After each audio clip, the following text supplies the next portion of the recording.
Pink Floyd's Wish You Were Here is a haunting yet haunted album. Haunted, of course, by Syd Barrett. But what did he really think of this album? Let's get into it, shall we?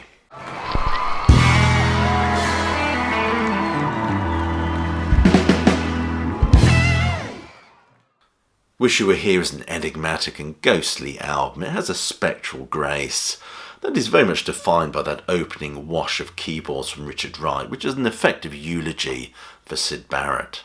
The album unfolds gradually with those jazzy textures of Shine On You Crazy Diamond that eventually reveal its melodic motif. Its aim, of course, is to express loss on an album that thematically concerns itself with absence. These long, winding soundscapes are luminous, yet conversely desolate. And how arresting is that four-note guitar arpeggio from Gilmour? A four-note arpeggio that sounded like the lingering ghost of Syd Barrett.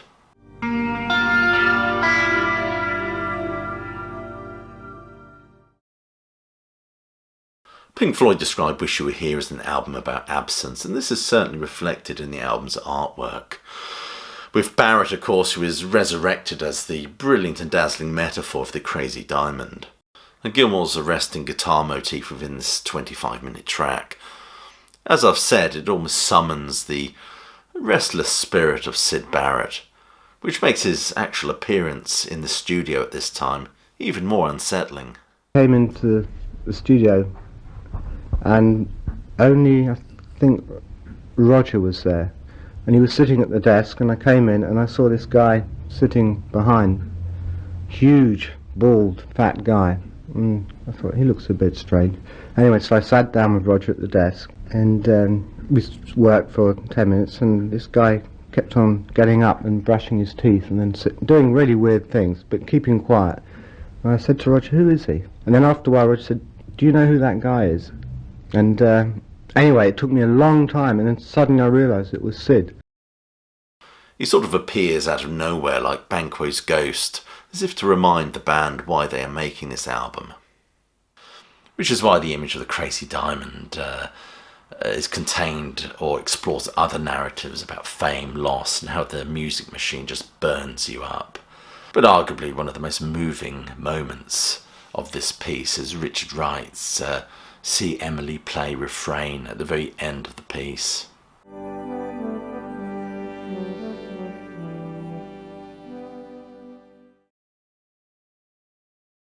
Syd's story, of course, is a tragic one on a personal level, but also for the band.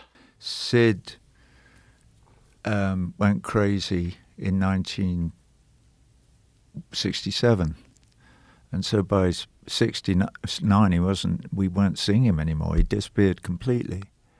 Those of us who were in Pink Floyd at the time experienced it as a existential threat as well. Fuck me, what are we going to do? He writes the bloody songs. Well, I wrote about 20% of them before and whatever. So how could we possibly survive? If the guy who writes the songs in the band goes crazy, you're fucked, basically. And through this music, they managed to tap into that collective sense of grief and guilt regarding their treatment of Syd. Syd, who brought that sense of whimsy, tapping to an English romanticism wrapped up in this childlike play and atmospheres, with his through-the-looking-glass aesthetic and sing-song nursery rhyme cadences. The poet John Betjeman said that childhood is measured out in sights, sounds and smells before that dark hour of reason grows. Syd, who was ultimately incapable of dealing with fame and the success of the band, and was abandoned, as Nick Mason points out in his book. Things came to a head in February on the day we were due to play a gig in Southampton. In the car on the way to collect Syd, someone said, "Shall we pick up Syd?" And the response was, "No, fuck it, let's not bother." To recount it as badly as this sounds hard-hearted, to the point of being cruel. It's true. The decision was, and we were, completely callous. And that sense of loss, of absence, informs the atmosphere of this album. In fact, the working title of this album was actually Variations on a Theme of Absence. When considering the follow-up to 1973's Dark Side of the Moon, Gilmour wanted to include tracks that had already been thrashed out in the live forum, namely raving and drooling and You've Got to Be Crazy, which of course much later on formed part of Waters' Orwellian beast fable, as I call it. But Waters felt he wanted something more thematic and decided that Shine On should bookend the album, despite Gilmour suggesting it should occupy the whole of one side. And Waters was correct, because this track structurally is perfectly placed on this album, an album that addresses themes such as loneliness, isolation, the music industry and alienation, and it places all those themes within the context of Syd's story. Floyd would often explore these cohesive and thematic threads, usually within the context of these expanded pieces, using a slow harmonic pace. Echoes would be a perfect example of that, a track that marks a transition from the band's experimental era into their mature, carefully organised style. And one can trace the band's development, as does Gilmour, from Medal onwards and that arresting ping of Echoes.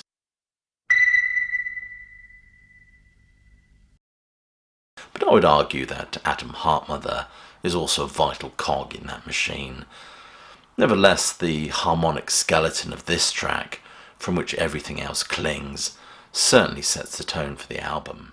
The album, of course, also deals with the brutal, dehumanising effects of the music industry, with Roger Waters at one point stating that it's a fragile balance between reason and insanity, suggesting that it wouldn't take too much for him to flip over, so to speak, and that his story could be very much like Syd's.